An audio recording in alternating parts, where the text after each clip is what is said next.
Hello, welcome to the news on Feck TV. It's 7 o'clock and we're live. I'm Chris Bennett. And I'm Noel Byrne. Our first story today, tragic and unexpected incident in London that occurred at 8 o'clock this morning. 2 people were killed and 12 injured when a helicopter crashed into a crane on top of 1 St George wharf. We actually have footage to show the incident of this morning, which is going to be rolling up in a minute. But cars and 2 buildings caught fire. Burning wreckage then fell on the Wandsworth Road, as you can see here. It was quite a dramatic scene, Noel. Yeah, it's understood that the helicopter actually clipped off the crane, which was sat atop a 51-storey building. It crash-landed and explosions as it fell coming out of the helicopter. That's right. It was interesting that the Met Commissioner, the Met Police Commissioner himself said that it was miraculous that the crash wasn't worse. It really was. I mean, the pilot and a person on the ground was killed, and the pilot has been named as Pete Barnes. Now, it's understood that Mr. Barnes actually requested a diversion to London Heliport at Battersea due to bad weather. Unfortunately, that didn't happen. Meteorologists earlier on today said there was quite a lot of low-lying cloud at the time, so that is the cause of the accident. A tragic accident, which obviously left large parts of that area of London, strewn with wreckage and obviously shut off for a greater part of today. Yeah, and I mean, as you saw in the footage, it's pretty shocking for anyone that was, just making their way to work at the time. And there were stories of being reported of a man who was actually pulled from a burning car that had caught fire as a result of one of the explosions. It's almost, I suppose, for the people there, it would be almost a surreal thing. It's when you watch footage like that, and when you watch the other footage that's online, it's like watching a film. Exactly. I suppose for anyone at the time, with the times we live in, they probably presumed it was a terrorist attack. So yeah. I'm sure it would have been, nerve-wracking for anyone there. Absolutely. Well, obviously, thoughts go out to the families of those killed in that incident. Moving to America now, and gun control-related news. Yesterday evening, New York introduced measures, probably, you could call them the most restricted gun control measures in the US. And then today, President Obama announced gun control measures following on from the Sandy Hook killings last month. Interestingly, he was flanked by children who had wrote him letters following the killings in Connecticut, and he introduced quite wide-ranging proposals. Now, there's a good chance he's not going to get these through, and there will be some tough opposition to it. The proposals include a ban on military-style assault weapons, background checks for all sales of rifles and guns, and at the moment the way it works is private sales and any guns sold at gun shows are exempt from background checks, so he's trying to, I suppose, cover that area. He also wants to limit ammunition magazines to 10 rounds. I suppose, to put this in perspective, Adam Lanza, who killed all those people at the Sandy Hook Elementary School, he unloaded 150 rounds in 10 minutes. Yeah. So, I mean, it's a crazy amount. There's also going to be, well, he hopes, a ban on possession and sale of armour-piercing bullets. Yeah. Why they're on sale in the first place, I have no idea. And finally as well, and this is an interesting one, he wants an end to the ban on gun violence research by a federal agency, which sounds like something that would have come from the George Bush era. Yeah, it sounds like something that should have been there in place already. Interestingly, Noel, whilst sort of this proposal setup was going on, there were actually 2 shooting incidents at colleges yesterday in Kentucky and Missouri. In Kentucky, 2 members of the same family were killed in an alleged domestic conflict over child visitation rights. This happened in a college parking lot. And in St. Louis, Missouri, a student at the Stevens Institute of Business and Arts shot an administrator and then himself, although in this case both of them did actually survive the incident. Now obviously this is going on at the same time these proposals were being put forward to Obama, clearly showing that, whilst this is a topic that needs action, these kind of instances are still going on. It needs to get passed through Congress pretty sharpish. Pretty sharpish indeed, and yet you'll have groups like the NRA, the National Rifles Association, claiming that these measures are restricted, that they're breaching their rights, and yet, you have more incidents like this occurring, and it feels like they're becoming really, really regular. Yeah, absolutely. I mean, the thing about the NRA that people have to remember, apart from the fact that they're a group of mad bastards, is that essentially their main idea is to promote gun safety, and for people going into shooting ranges ranges, hunting, that kind of thing, the more legitimate uses of guns in the US. However, they have this sort of darker side, which is the lobbying side, and they're hugely, hugely powerful as an organisation. And frankly, it's indefensible, really, for anyone to come on and say, you know, we want to defend armour-piercing rounds, assault weapons for essentially untrained civilians, that kind of thing. There's no reason behind it for those of us outside of the US can see. Yeah, no, as in anyone, as you said, from outside of the US looking upon these events, it's just, it looks like clear as day these measures should be brought in. But yet you will have the NRA protesting it, as well as many Americans. But I suppose a lot of them at the same time will want these measures brought in. We'll have to wait and see how it unfolds. But interestingly, Chris, the NRA, under a little pressure themselves after they released an app for the iPad and iPhone, which is a shoot and target game on your phone, and basically you're able to reenact, you know, scenes as though you were in an indoor shooting range or outdoor. But they've targeted the ad or the app on the iTunes store. It's rated as 4 years plus. Great. So children as young as 4, this game apparently is good for. Start them early, it seems. Well, one hopes that these proposals will find their way through Congress pretty quickly, and that potentially President Obama could use executive action on some of these to sort of push them through. So hopefully that will happen. We'll keep you up to date with that. Now a story which broke this afternoon in Algeria. 2 foreign nationals, 1 British, have been killed and many more taken hostage in an attack by Islamic militants on a gas facility in Algeria. This is a facility part owned by BP, amongst other companies. Now, reports are in at the moment that potentially up to 41 foreign nationals are being held by the Islamic militants there, including an Irish citizen, Japanese citizens, Norwegians, French and British. Eamon Gilmore has gone on record today saying that the Irish government is ready to use all resources available to us to ensure that our citizen is released as soon as possible. Now, Al-Qaeda have taken responsibility for the act, and the group called the Signed In Blood Battalion are led by Abu al-Abbas.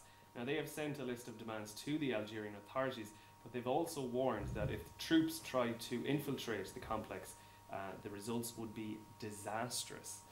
Yeah, I mean, looking at this is the action that's taken place today suggests to me that it may be this coming attack, I suppose, that was promised due to the action on Mali. Algeria is allowing France to send its jets through their airspace, and obviously the Islamic militants at the time had said that any French or foreign nationals were potentially targets. Yeah, and it's interesting because, according to reports, some of the captives are actually in their own living quarters, and they also have access to email and phone. So it's kind of a strange one, because you'd wonder, you know, how serious are they about this? Obviously, it's a serious attack.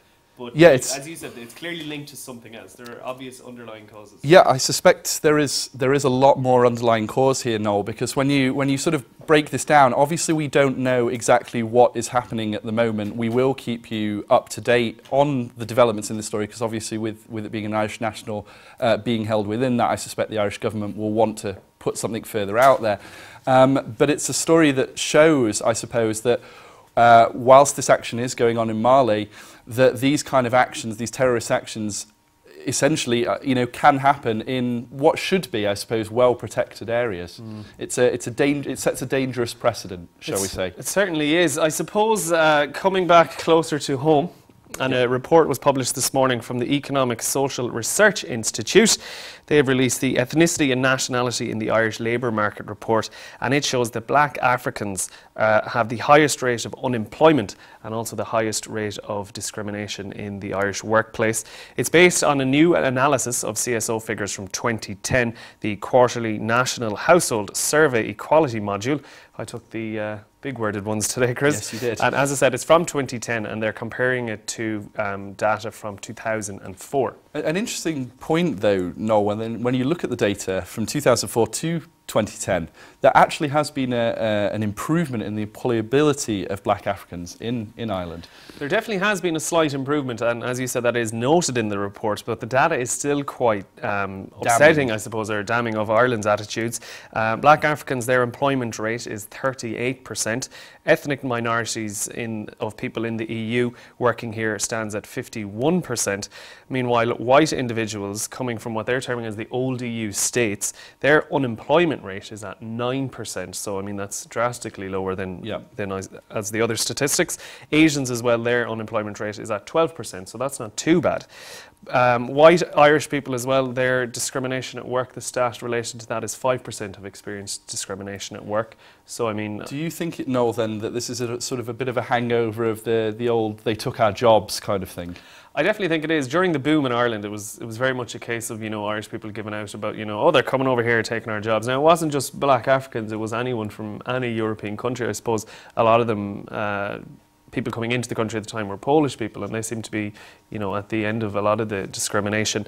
But this data is from 2010, but now I feel like, you know, just over 2 years later, it's kind of changed to, oh, look at them coming in here taking our dole.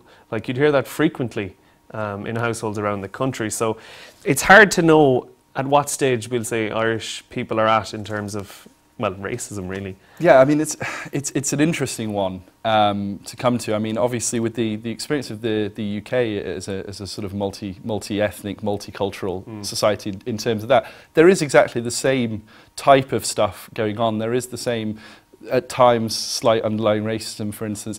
There is the took our job, they took our dole kind of thing. But it's less sort of pronounced, shall we say, there. And certainly I would suspect the statistics would be slightly lower. But then again, the history of that being in the country is far longer than in Ireland. So I would suspect that whilst these figures are not brilliant, to compare them to, let's say, 20 years ago, there has been improvement. And I would suggest that hopefully, in the next 10 years after that point, we would see improvement again. Hopefully it will. I suppose Ireland has only really started to become, you know, a more multicultural society in the last maybe 13 to 15 years. You know, before that it was very much kind of a single type society, but now it's, you know, we are growing what I feel into be a better country, you know, more diverse.